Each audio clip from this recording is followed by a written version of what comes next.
Okay, here's a look at a couple things I've recently made. I've yet to try them out. I'm going to try them out this weekend. I'll bring the camera so you guys can see how they'll work. If they are of interest in you and you want to learn how to make them, just look back on the video. Any questions you have, go ahead and ask. I'll try to answer them. This is just a cook pot made from a Foster's beer can. And this is something different. I'll show you that in a second. But this, you've seen many people, but I got this from John Tense Angler. You cut this however you want it, however high, and then this is a pull tab off a Swanson chicken. You can use tuna, whatever. Just cut it a 1/2 inch below, and then you put this beer can on the edge of a table, and you put a pencil on there, whatever you want, and roll it. You want to flare this beer can out so you can shove that top down inside there. They're the same exact size, so it's a little difficult, but it locks once it's in there. And this is off a Diamond almonds. What's it called? Diamond? Blue Diamond, I believe. Walnuts. Makes a good pot. You can heat your water up in it and pull it off. Cap it up. Let your food rehydrate.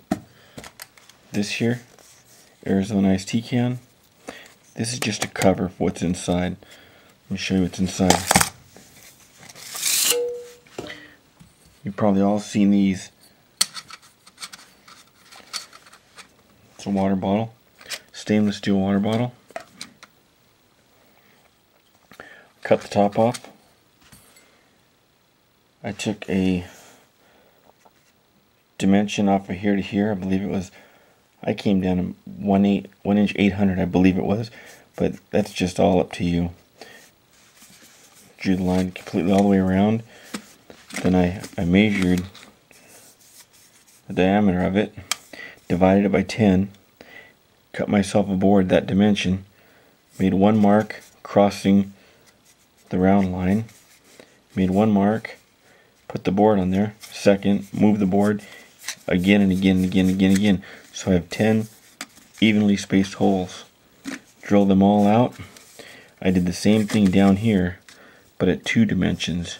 One was 1 inch, one was 2 inches. Drew the rings all the way around it. Did the same thing with the same board.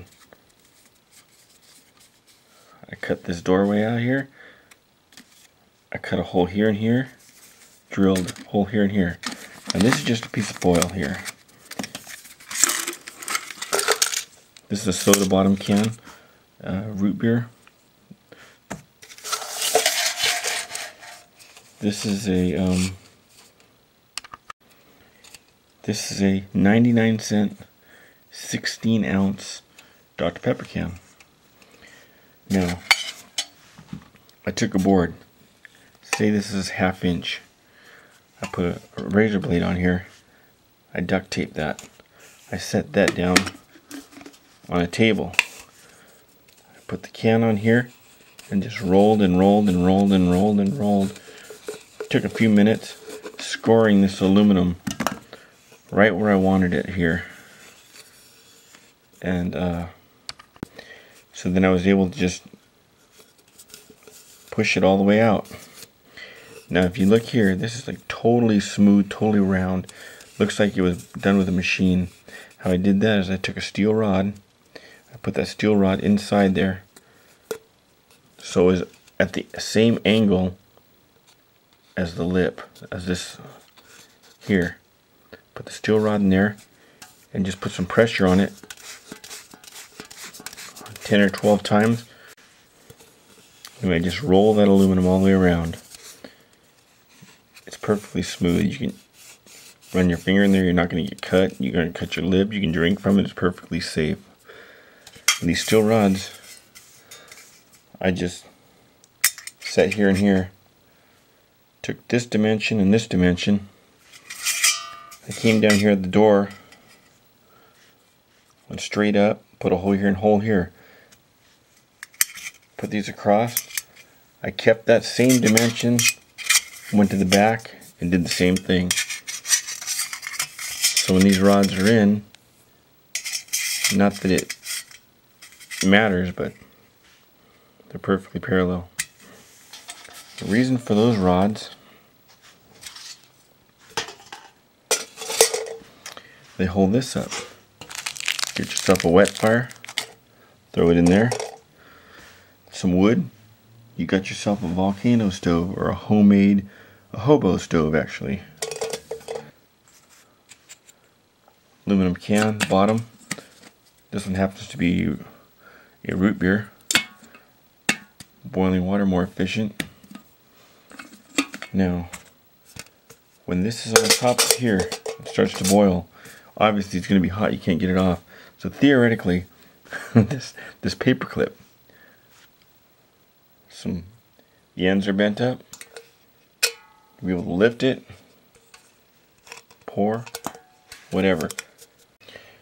When the can's put in here, if you go to put this in your pack alone, this leaves this very unprotected and can smash very easy. So that's where this comes in also. With that all the way in place, it comes up lower than the can is high, and it stops 1/2 inch from the back, leaving that open. This is a very snug fit.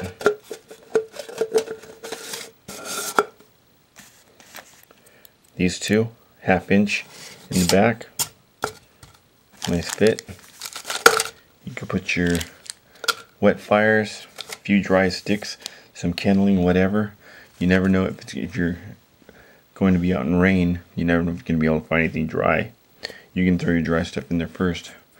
Now the lid, the reason I left this up this high is I can put something in there, whether it be a bandana will fit, or some foil or something. Forgot to put in the hook. Hook fits right inside.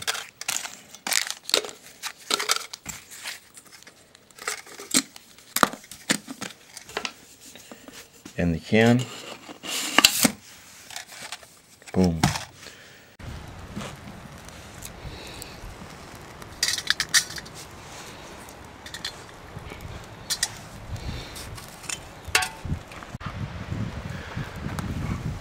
Looks like it's going to work pretty well.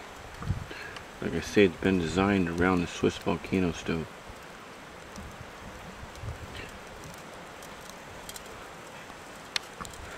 I got about that's the large 99-cent can, and it's a, where it melts away, 16 ounce. Got about half in there. Make myself some coffee. Now to keep the soot and everything from getting inside, make it more efficient, that's the bottom off another can. I also have this to take it out.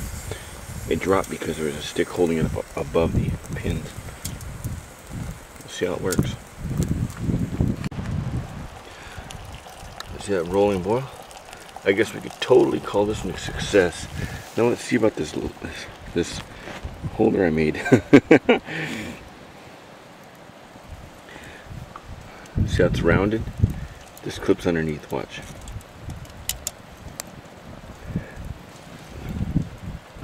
Okay, I've already put the coffee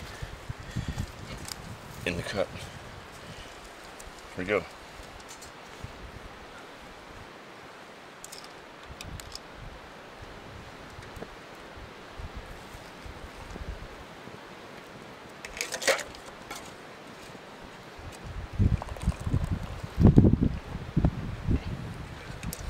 Like a charm. And just push it together to release.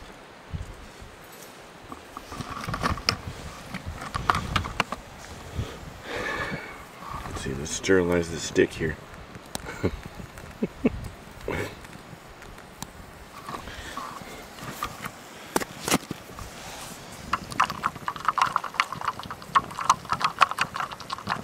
There you have it, some hobo coffee. This is the coffee I made in the hobo stove.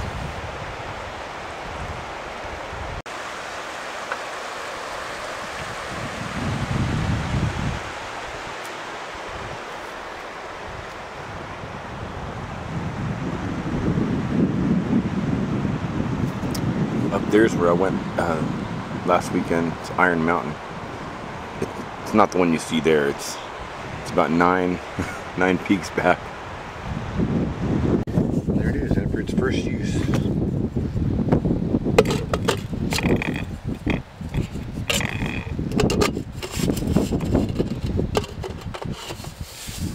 Unfit.